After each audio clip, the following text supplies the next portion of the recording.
de noticias.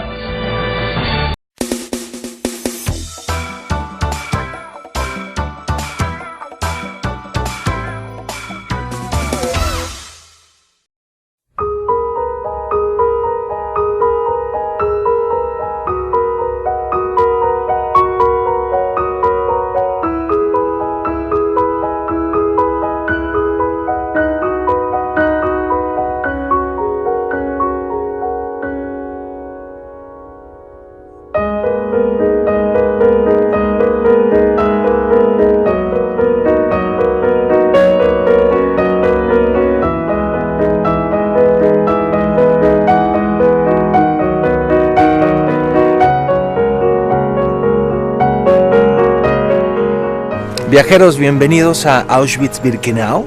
Acabamos de cruzar la puerta principal, una puerta muy famosa con un letrero que dice en alemán: el trabajo te hará libre. Esa frase la podemos ver también en otros campos de concentración, pero esa es probablemente la más famosa. Un dato curioso es que ese letrero no es el original. Hace unos años el original fue robado. Alguien entró en medio de la noche, lo cortó y se lo llevó. Afortunadamente fue recuperado. El recorrido generalmente se puede hacer en grupo o de forma individual. Esta parte de los barracones es donde estaban los prisioneros. Y les voy a ir contando poco a poquito las historias de este lugar. Aunque Auschwitz-Birkenau se convertiría en el campo de exterminio en masa más grande de la historia, los orígenes de este lugar distan mucho de su macabro final. La historia de Auschwitz se remonta a 1940. El comandante de la SS, Rudolf Hess, quedó a cargo de construir un campo de concentración para 10.000 personas en el sitio donde se ubicaban unas barracas militares polacas abandonadas. Allí construyó lo que se conoce como Auschwitz I, la primera etapa del proyecto y donde comienza el recorrido. Auschwitz tuvo como objetivo principal no la concentración de judíos polacos, sino la de prisioneros políticos que representaran una amenaza a la ocupación alemana en Polonia. Se seleccionó este sitio por motivos de ubicación debido a la abundancia de recursos que había a su alrededor. En 1941, Heinrich Himmler, el jefe de la SS, ordenó triplicar el tamaño del campo y construir uno nuevo cerca de Birkenau para albergar a otros 100.000 prisioneros que serían usados como mano de obra forzada en las fábricas cercanas y construirían un complejo industrial de la farmacéutica IG Farben. Con el tiempo y el avance de la guerra, el campo modificó su objetivo. Con la llegada de los primeros judíos en 1942, los planes macabros de la solución final comenzaron a ejecutarse. Quienes llegaban a Auschwitz tenían su destino escrito en el aire. La primera parte del recorrido se hace en esta zona que se llama Auschwitz I. Por barracón podría haber 700 o 1000 prisioneros. Ahora los barracones, algunos de ellos están convertidos con exposiciones, y acabo de entrar a una que es el bloque 4, en donde te muestran todo el recorrido que tendrían los prisioneros al llegar a Auschwitz.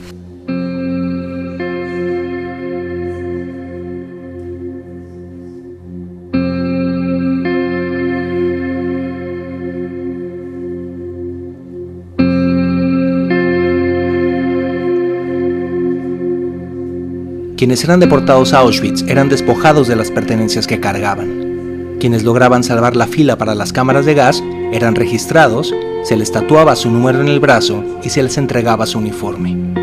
Los objetos personales de los prisioneros eran clasificados minuciosamente. Anteojos, zapatos,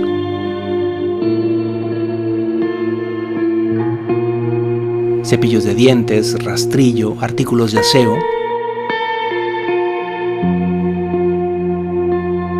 prótesis.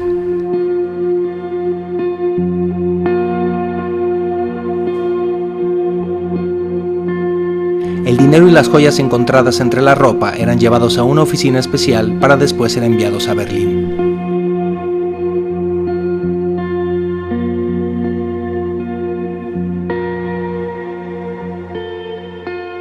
Es impresionante, hay una sala en la que no se pueden tomar fotografías, en donde hay 2 toneladas de cabello humano, porque al llegar los prisioneros les cortaban el pelo. Ese cabello tenía fines industriales, es decir, lo vendían, con ese cabello humano se hacían telas, se hacían cuerdas de zapatos, y nada, no tengo palabras para decir. Esa sala es muy impresionante y vamos a seguir conociendo la historia.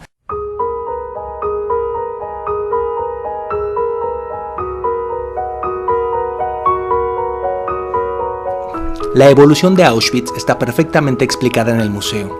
Las habitaciones pasaron de suelos de paja a colchonetas de paja y luego a literas para albergar aún a más prisioneros. Comían 3 veces al día. En la mañana medio litro de café o té, al mediodía medio litro de sopa de verduras y por la noche pan negro con margarina. Se podían duchar una vez al mes y el uso del baño estaba limitado a 15 segundos en el excusado y 15 en el lavabo. Miren, viajeros, aquí podemos ver varias fotografías de los prisioneros. Los alemanes tomaban 3 fotografías de cada prisionero, pero hasta el año 43, porque luego ya eran demasiados y ya no salía muy caro tomarles fotografías. En ellas podemos ver el nombre, el número, y acá abajo se ve cuándo llegó y el día que murió. Hubo gente que duró años y hubo gente que duró solo días, como ella, por ejemplo. Llegó el 11 de noviembre del 42 y murió el 21 de noviembre del 42. Solamente 10 días. Creo que es muy importante destacar que este sitio está tal cual se quedó cuando terminó la Segunda Guerra Mundial, es decir, no ha sido restaurado. Estos caminos son los mismos caminos que recorrieron los prisioneros, estas barracas son las mismas paredes que acompañaron las noches de la gente que vivió y murió aquí. Es decir, lo que están viendo es exactamente lo que se vivió entre 1940 y 1945. El campo era operado por 7.000 agentes de la SS, entre ellos un poco más de 100 mujeres. Tenían un teatro, un cine y una cantina. La vida en Auschwitz para los agentes de la SS ocurría casi de forma normal. Estas paredes fueron testigos de miles de historias terribles y documentadas en distintos libros. Una de las más espeluznantes es la del Dr. Joseph Mengele, un médico que experimentaba con niños, especialmente con gemelos, para obtener información sobre la herencia genética. Cuando uno de los gemelos moría por sus experimentos, inmediatamente asesinaban al otro con una inyección al corazón para poder practicarles la autopsia al mismo tiempo y proceder con sus estudios. Pero lo que realmente hizo infame a Auschwitz fue el plan sistemático de exterminio en masa en las cámaras de gas, llamado la solución final. Los prisioneros destinados a las cámaras de gas eran conducidos con el pretexto de que serían llevados a ducharse. Se les pedía que se desnudaran y se les introducía a una cámara sellada. Usando cristales de cianuro de hidrógeno conocido como ciclón B y que al contacto con el aire se convierte en gas, la SS ejecutó un método inspirado en el programa de eutanasia adulta de los nazis aplicado en Alemania, donde se asesinaba con gas a los adultos con discapacidad y enfermedades mentales. En los campos de exterminio, el gas resultó una forma más rápida y eficaz para asesinatos en masa de la población civil, incluyendo por primera vez a mujeres y niños. Al principio, 2 motocicletas encendidas y con ruidosos motores junto a la cámara de gas fueron usados para tratar de cubrir los gritos desesperados, pero era inútil. El primer experimento con gas se realizó en el bloque 11, uno de los pocos sitios donde no se permiten las fotos. Las víctimas, 600 prisioneros soviéticos y otros 250 prisioneros enfermos o débiles. Viajeros, aquí a mi izquierda, ese es el único crematorio y cámara de gas que se conserva, porque las demás fueron destruidas por los alemanes. Y se puede visitar, es una visita muy fuerte y ahí se puede ver una de las primeras, porque después ese sistema lo fueron desarrollando y perfeccionando. Esto era una, como llaman algunos historiadores, una fábrica de la muerte.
esto es una espeluznante maqueta de cómo funcionaban las cámaras de gases y los crematorios.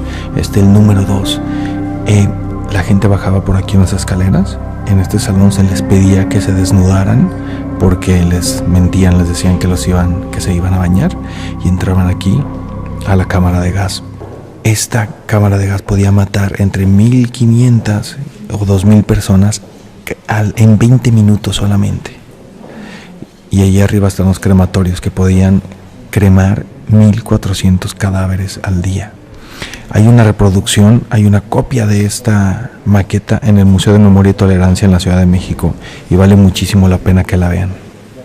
Y aquí termina nuestra visita a esta parte de lo que es Auschwitz I, y de ahora nos vamos a trasladar hacia Birkenau para conocer un poco más ya cómo ellos desarrollaron su plan y lo multiplicaron y hicieron de algo como esto, pero a máxima escala. Este es Birkenau, también conocido como Auschwitz II, la colosal segunda etapa del proyecto que lo convertiría en el campo de concentración y exterminio más grande de la historia. Viajeros, desde aquí, desde la torre, se puede ver y entender la dimensión de este lugar. Son 140 hectáreas que podían albergar a 100.000 prisioneros. Obviamente la rotación de gente era impresionante. En estas vías de tren llegaban los trenes de ganado con alrededor de 80 personas en cada vagón, en condiciones terribles, sin comida, sin agua. Llegaban aquí y eran inmediatamente seleccionados en dos grupos, los que estaban aptos para trabajar y los que no. Y los que no estaban aptos a trabajar iban directamente hacia la cámara de gas a ser exterminados. Es decir, había gente que en cuanto llegaba aquí, ese mismo día perdía la vida. Birkenau fue construido por prisioneros soviéticos durante el crudo invierno.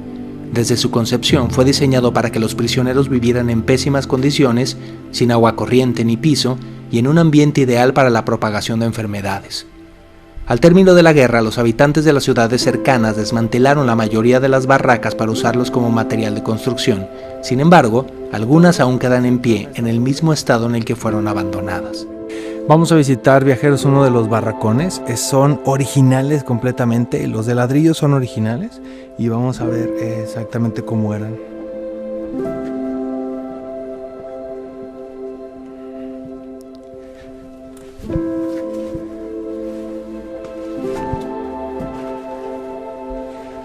En estos barracones cabían entre 700 y 1.000 prisioneros a la vez.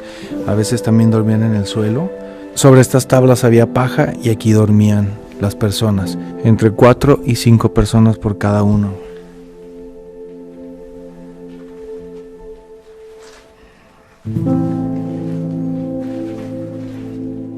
Los prisioneros que vivían aquí en Auschwitz lo que hacían eran mano de obra para los alemanes, para las distintas cosas que ellos necesitaban.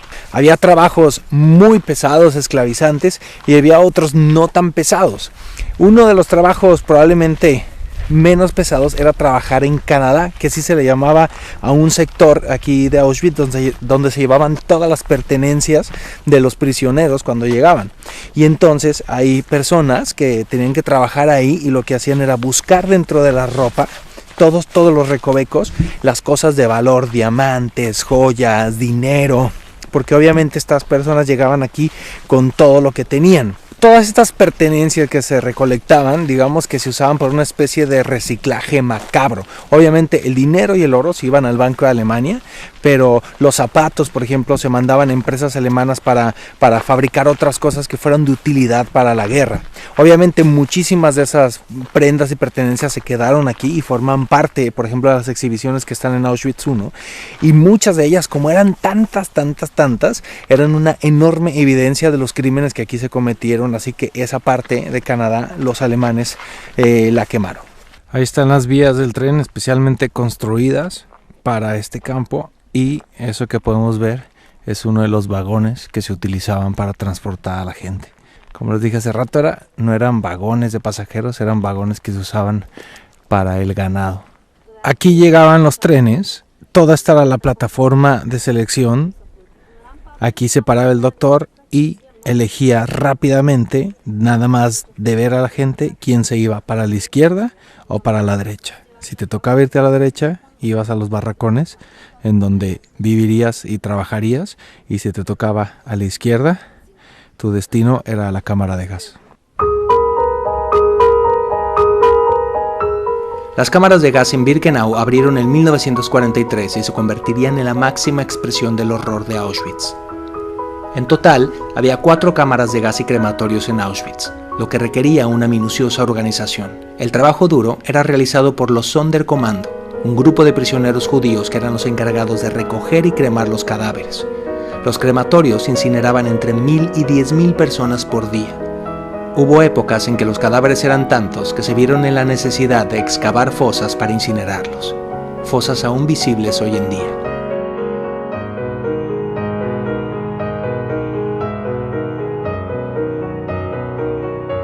Cuando los alemanes empezaron a sentir que estaban perdiendo la guerra, recibieron la orden de destruir las cámaras de gas y destruir básicamente la evidencia de todos sus crímenes. Es por eso que que es el crematorio 2, está totalmente destruido. Este es el que vemos la maqueta en Auschwitz 1. Ahí podemos ver exactamente cómo funcionaba. Por ahí estaba la escalera por la que bajaban las personas. En este salón, enorme salón, era donde les pedían que se quedaran completamente desnudos. Y luego pasaban al salón de acá, que es la cámara de gas, y se les arrojaba el ciclón B. En más o menos unos 20 minutos quedarían muertos todos. Se ventilaba la cámara de gas y luego se pasaban los cadáveres a esa zona de ahí, donde se les cortaba el pelo, se les quitaban algunos dientes de oro, cosas de valor que tuvieran en el cuerpo, y ya se cremaban. El número exacto de víctimas de los campos de exterminio no se sabe. Todo lo que hemos leído son estimados, y a lo largo de la historia han cambiado de número por distintos historiadores y estudiosos. Esto desafortunadamente ha dado pie a muchas personas, es increíble el número de personas que creen esto, que sostienen que el holocausto es una mentira. Y bueno, también hay gente que cree que la tierra es plana y otras cosas un poco raras, pero creo que esto es demasiado serio y grave como para estarlo dudando. El año 44 fue el año más tremendo para Auschwitz-Birkenau, donde más personas fueron asesinadas. En particular hay un episodio cuando se deportaron 430,000 judíos de Hungría y llegaron aquí a Auschwitz. La mayoría, creo que el 70%, fueron exterminados. En este campo de concentración estaban prohibidas las fotografías, ni siquiera los soldados de la SS podían tomar fotografías, pero hay un testigo fotográfico que nadie sabe exactamente quién o por qué razón se tomaron esas fotos, que fue cuando llegaron uno de los trenes con los judíos de Hungría, y sirve como un testimonio valiosísimo para lo que sucedió aquí. Hay muy pocas fotografías. La mayoría de lo que nosotros vemos son de cuando se liberó el campo, y ahí se documentó obviamente el estado de la gente, lo delgados que estaban, los sobrevivientes. Hubo mucha gente que los alemanes, cuando ya sentían que estaban perdiendo la guerra, los hicieron marchar hacia Alemania. Entonces alrededor de 10,000 personas salieron marchando del campo, y cuando llegaron aquí a liberarlo quedaban 7,000. Ese es el final de las vías de tren y el final para muchas de las personas que llegaron aquí. Y en el año 67 se hizo este monumento en honor a las víctimas. Todas esas piedras simbolizan las tumbas que toda esa gente no tuvo, y por ahí esto simboliza la chimenea de los crematorios. Y aquí hay distintas placas en distintos idiomas, pero en español no hay. ¿Cuál vamos a entender? En este lugar donde los nazis exterminaron 1,5 millones de hombres, de mujeres y de niños, la mayor parte judíos de varios países de Europa, sea para siempre, para la humanidad, un grito de desesperación y una señal.